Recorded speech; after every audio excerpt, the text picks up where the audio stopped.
Get ready, start.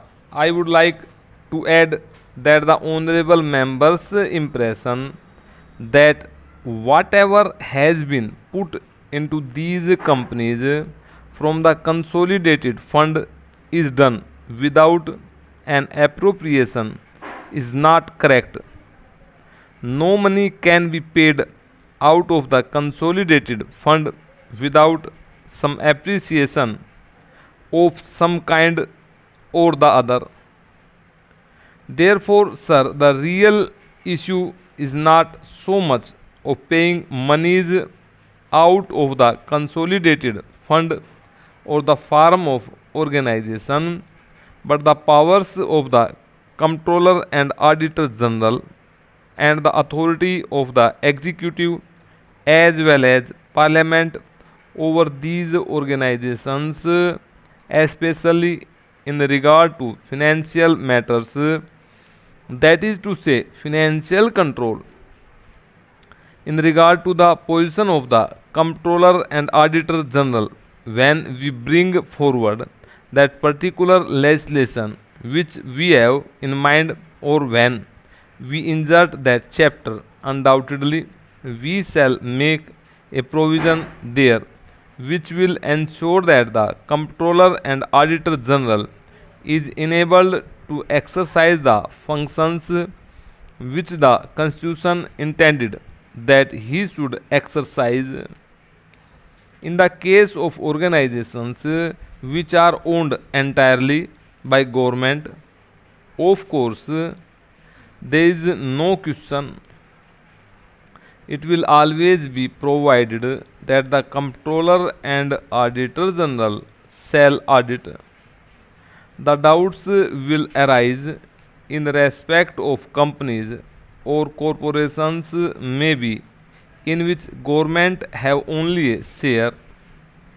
Now some limit would have to be indicated above which the whole concern would be regarded as sufficiently a state concern to attract the exercise of the functions of the comptroller and auditor general, and at the appropriate time I have no doubt that the house will be invited to give its thought to these matters, and we might remove any doubts that might be lingering in the mind of the comptroller and auditor general or in the mind of the public accounts committee.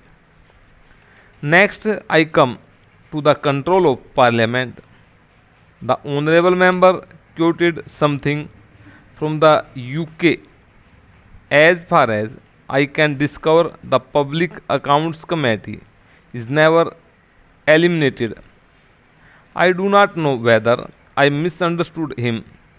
Anyway, I make the statement that all reports and accounts issued by the corporations are presented to Parliament and consequently are subject to scrutiny by the Public Accounts Committee. It is the Comptroller and Auditor General who does not always figure in these matters, but there is a move to appoint an official equal in status to the Comptroller and Auditor General. Parliament comes in when monies are appropriated.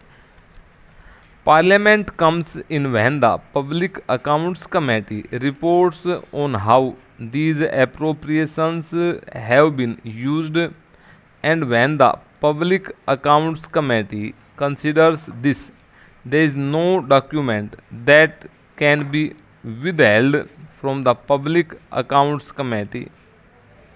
I think much has been made of the answer given by my honorable colleague in regard to the furnishing of lists of contracts.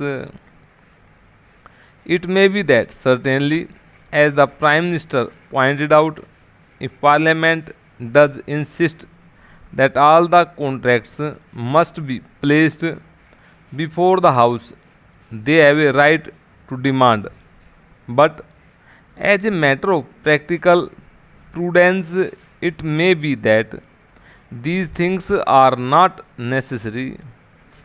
In other words, public officers who exercise certain functions carry their heads, so to speak, on a platter and ready to be knocked off if it is shown and proved afterwards to the satisfaction of Parliament that they have not properly carried out their duties.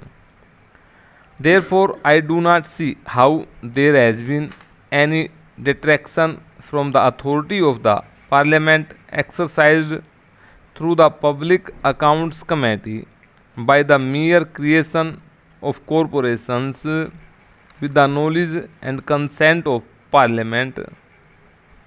Let us now confine this issue to the very clear and oversimplified case of a corporation created by an act of legislature.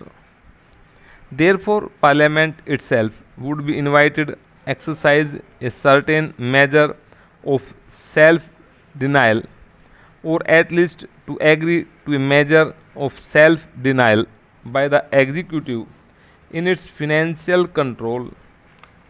And if that is the situation, if experience proves that the thing is not working properly, then it may be that we may have to revise the whole basis of what we call our mixed economy. It may be that we find that our bureaucracy is not capable of handling some of the matters which have been entrusted to them. The honorable member referred to a food secretary having been appointed as managing director or something of the shipyard, and the secretary general being appointed as the chairman of the shipping corporation. He probably does not recall that that particular person had been for 14 years in the Commerce and Industry Ministry. Now, so far as these negotiations are concerned, the honorable member is under a very wrong impression. I myself can vouch to this that I have been concerned at almost every important stage with the negotiations from the financial point of view in regard to the oil refineries, or with negotiations going on regarding steel today. So far as steel is concerned, there is an ad hoc committee which includes the Prime Minister, the Production Minister, and myself.